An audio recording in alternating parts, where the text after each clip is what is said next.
we should be addressing them humbly. We should be addressing them knowing that we are not always the experts on the issues. When we have people in the Christian faith that are trained in psychology, that are knowledgeable about these things, they are our great resources, so go to them. But besides that, I think one thing, if I'm going to focus on depression, which is the first one, I think recognizing that it is extremely damaging to promote a belief that being depressed means that you're in some way not being faithful to God.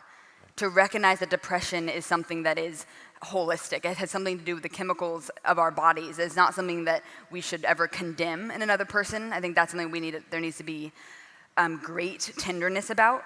But that said, I think that we also need to recognize, if you want a book that I found absolutely fascinating on this issue, and it will actually address anxiety as well, it's by a man named Johann Hari, and it's called Lost Connections. And he's actually an atheist, and he's a psychologist, and he's writing about the absolute outbreak of depression, the exponential growth in depression in the last 10 years. And what he is saying is that we are so quick to prescribe pills, but there's actually not only chemicals going on, there's also other factors in life that lead and actually can hinder any ability to get out of a real bout of depression, which is so painful for the person experiencing it. And part of that is that people have they feel a lack of the future. And that's not just individual. Some of that is cultural and societal. So recognizing there's a need in culture to say Christianity has another way.